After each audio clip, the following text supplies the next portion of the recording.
Guys,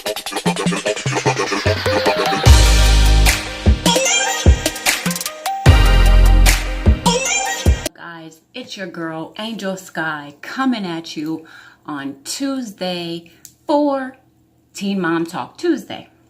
So last night I watched the episode of Teen Mom 2 and we are going to get into it. We are going to discuss it, and there's a couple things that I cannot wait to do this video for because I have been dying to talk about. So let's get into the video. So up first, as usual, is Leah. So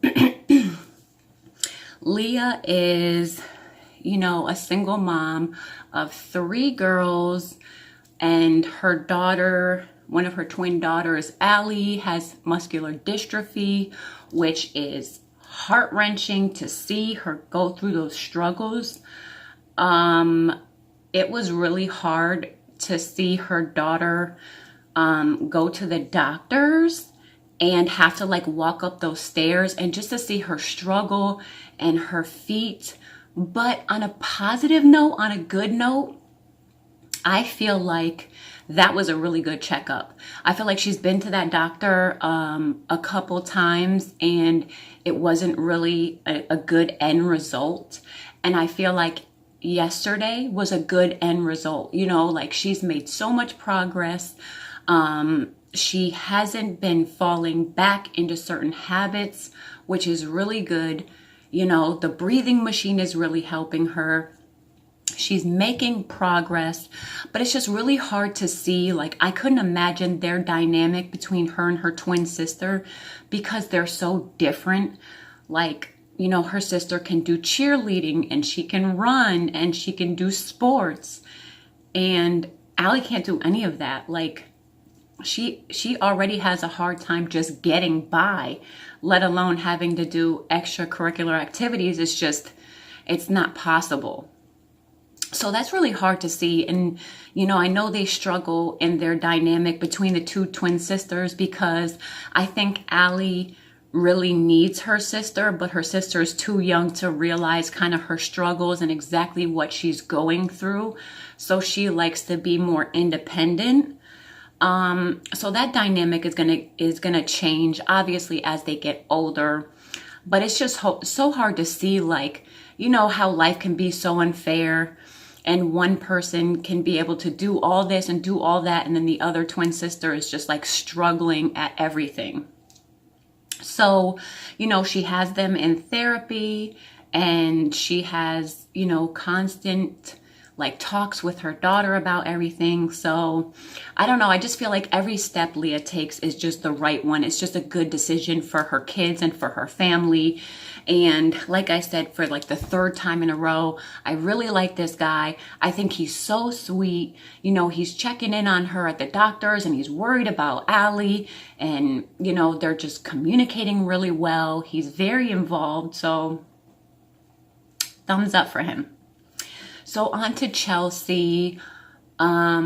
We are obviously going to see the baby next week. We have a new member of Teen Mom. I cannot wait to meet her. Oh my gosh, I can't wait to see that little baby. And guys, I know that I can go online and probably see pictures of the baby, obviously, but I like the surprise. I like the anticipation. What fun is it if you can just go and look and see it? I like the anticipation. I know, I'm crazy. But, it was her daughter's first day of back to school, and, they're always nervous and they're always scared. And I feel like Aubrey has a really good personality, just like her mother. She's cute, she's fun, she's just a nice person to hang around. She has a really good personality. So I'm sure she'll make plenty of friends. And, they had the little boy talk. So I'm sure she's going to be, kind of looking at boys a little bit different as they get older, which is kind of hard for a parent to swallow. But, they all do it at their own ages and when they're ready and when they're interested. So it's really different for everybody.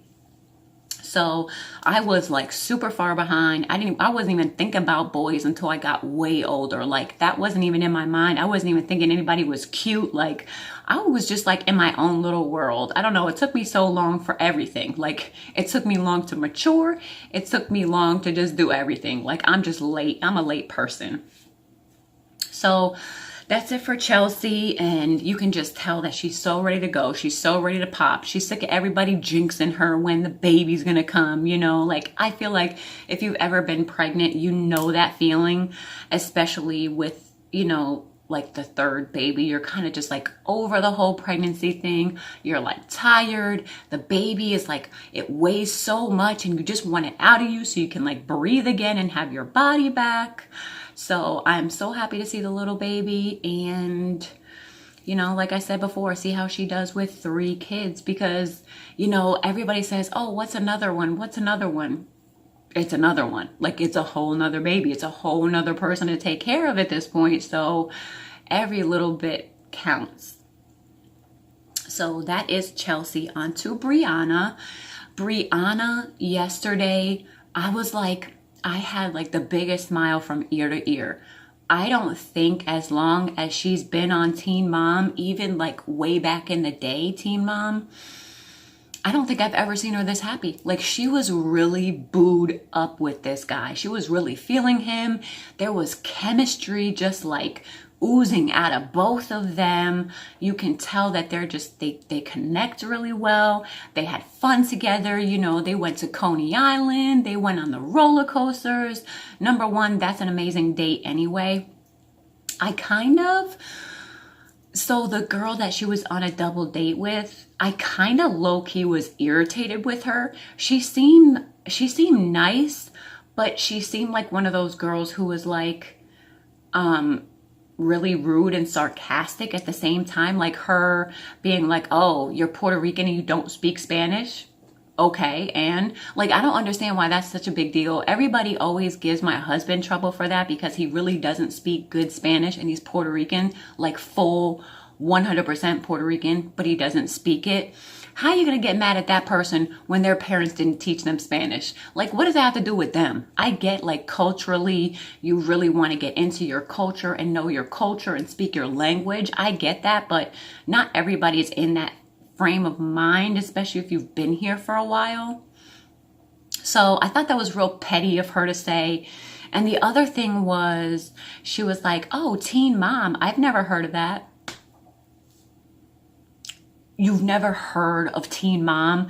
Do you know MTV? Have you ever heard of MTV? Really? Like, it kind of bothers me because I really feel like there's no way you've never heard of Teen Mom. Like some of the guys coming in, like dating the girls on Teen Mom, like maybe a guy, maybe. You have to remember, this is MTV. Who doesn't know MTV? Who doesn't know the stuff they put out or maybe seen commercials for it? So that was so far-fetched. I'm kind of just like, oh, I'm going to have to look at Teen Mom. Oh, I'll have to watch. I'll have to see. You know what Teen Mom is. You've seen it before. There's no way you don't know what Teen Mom is. Like, I don't believe it. I don't know. She just seemed real shady to me. She seemed like she was, you know, like taking little jabs at her or something. I don't know. Because she's like, oh, well, what do you do?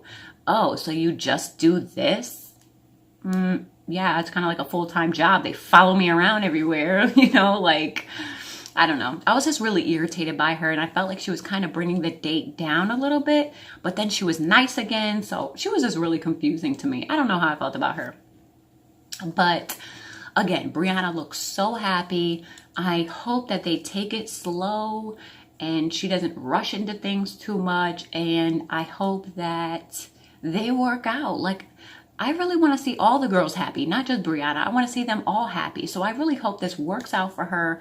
I hope Brianna and him end up making it and she can be happy and the girls can have, if not their father, at least a father figure in their life, because I feel like girls really need that. Like it's really easy for girls to get lost when they don't have a male figure in their life because they don't have anything to compare it to. You know, like when you don't have a father figure or a father in your life, you don't have anything to compare a man to. So you'll just kind of settle for anything. And obviously, I'm not speaking for all women. I'm just saying overall, you know, if you don't have somebody to like look up to or some type of father figure in your life, girls can be easily led astray. So I really hope for her girl's sake, especially the youngest one, Stella, that she can have some sort of male role model in her life in growing up, because it does help. So I was gonna do Janelle, but I'm gonna save her for last because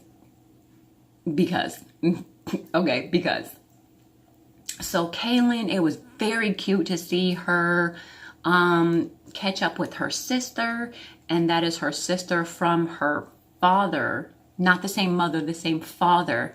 So that was really nice. That was really sweet. She's pregnant. They can, like, you know, share holidays together, and the kids can have cousins and things like that. Like, I'm all for it. I hope it works out. But I literally forgot that we had met her father before, that he was on Teen Mom a long time ago. And I remember seeing that episode, and I remember it being so cringy. Like, I remember meeting him and just feeling like the awkwardness in the room, even though I wasn't in the room. I don't know. You could just like, you could feel it. It was so awkward. It was so uncomfortable. He was so weird. He was making things weird. I don't know. That whole situation was just like creepy and cringy. And I was so glad she got out of there, because that's how I was feeling at that point. I'm like, girl, go, get out of here. This guy is weird. What do you mean you eat roadkill? Like, what do you mean? I don't know. It was so creepy. It was so cringy. And she is glad that she got some good genes, because her father, like, bleh. So good thing you got some good genes, girl. I guess probably from your mama's side. Anyway, so, oh, sorry, I'm getting a call. Okay. So that was really nice to see her and her sister connect and get back together and, you know, hopefully share a bond, because I feel like Kailyn really needs family in her life, especially now when she has, you know, more of a family life and, you know, the kids and her, you know, mom life. So I really hope that works out. I hope they can get close, because who doesn't want a sister in their life? Like, I don't live close to my sisters. My sisters live like 8 hours away, but I could not live without my sisters. Like, my sisters are my rock. They're my inspiration. Like, they're my everything. So, you know, if you have a good connection, a good bond with your sister, it just makes life easier. Like, I literally tell my sister everything. Like, she knows everything about me. The good, the bad, and the ugly. So that's pretty much it for Kailyn. I'm already stepping over my time. I got a lot to talk about from Janelle, so let's get into Janelle. So I'm honestly speechless at this point. I am speechless at her lies. Like, what do you mean you tripped and you fell by the fire, so you called 911 and your husband and said he assaulted you? Like, did you not repeat that lie in your head before you said it? Because I feel like if you guys, you know, if you're gonna lie, you should probably say the lie out loud to make sure it makes sense to the millions of people who are watching you. Janelle, that just made no sense. So can we bring it back to last season real quick?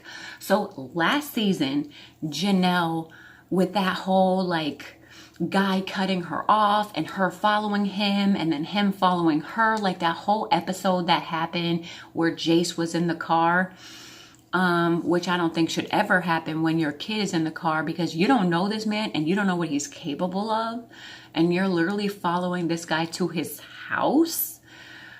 It brings me back to her making very bad decisions. But in that episode, you will see at the end where she blatantly not only lied to her mother, but then turned around and made her son lie to his grandmother.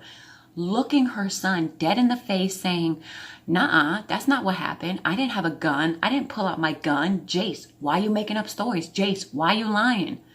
Okay, Janelle, sweetheart, you have a camera in your car that literally caught everything. What are you talking about? Like, do you know how you just look to the millions of people who just watched you? Like, do you even realize how you're looking right now? Or do you just not care? Because you know your mom is going to go back and watch and see what happened if the producers don't tell her first, and they're going to know. So that let me know that this female is willing to lie to anyone and lie about anything, because not only did she lie about a very dangerous and scary situation with her son, but then she turned around to have her son lie for her. What? Like, Janelle, get it together. So now, knowing all this happened, knowing she lied, Dr. Drew even brought it up in the reunion, knowing she's a liar, now we're supposed to believe that you had a party at your house, your husband was gone, you were trying to get a hold of him, and then you couldn't, so he came home, you fell by the fireplace, he fell too, and then you called the cops because he assaulted you. Number one, you should have never done that, knowing all the attention is on you and David right now. Why would you make that worse?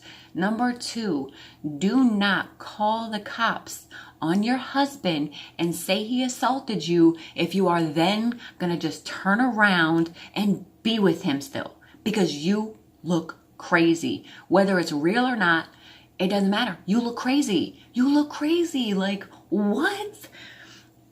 So we all know she's a liar. She's lied in the past.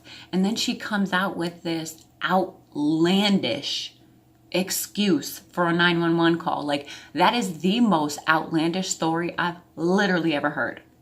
So, and now we're supposed to believe that story when you know all the backlash that's already happening from all the rest of the things you guys did. Guys, I can't with her. Like, I'm just to the point where I feel like Janelle just needs to go to treatment, get away from everybody, get her head together. And I'm not even saying that she's taking drugs or she's on something. I don't know anything. But what I do know is that she's not in a good frame of mind. Do you know what I mean? So she needs to get it together. She needs to become a better person, kind of like walk away from the situation. Sorry, I keep getting calls. Kind of like walk away from the situation, step away from the situation. Oh, sorry, I keep having to step away. Okay. Anyway, so yeah, back to Janelle. I just hope that she can kind of like go get some help, go get some treatment. She has Nathan there for help. She has Barbara there. You know, she has a lot of support. So I think she would be able to step away and have her kids be taken care of. You know, she has good people in her life to where she can trust. I'm sure Nathan would not mind taking his son for a couple months or a couple weeks or whatever she needs just to get away and get yourself together. Like, I don't know. I just feel like at this point, she really needs that. She really needs some guidance and some help and some support, because even when she was telling her mom about the story at the ice cream place, you saw her mom's reaction, right? She's looking at her like, and you want me to believe this? Like, it's sad, because if she had the track record of being an honest person, I think we would all believe her. But since she doesn't have the track record of being an upfront and honest person, we know that 90% it's a lie. So I don't know. It was a crazy show. You know, Janelle is just losing her mind, and I hope everything works out in the end. And I guess we'll see what next week brings and what kind of drama that brings. So until then, I guess we'll just have to wait and see. But yeah, so that wraps it up for my Teen Mom Tuesday. And I hope you guys enjoyed it. And if you guys are still feeling this whole Teen Mom Talk Tuesday, because I love the show, I like to talk about it, I like to give my input, I like to hear your input. So if you guys are still feeling the Teen Mom Talk Tuesday, let me know. Comment down below. Don't forget to like. Don't forget to subscribe. And I will see you on my next one. Bye, guys. Don't forget to like, subscribe, and I'll see you in the next one.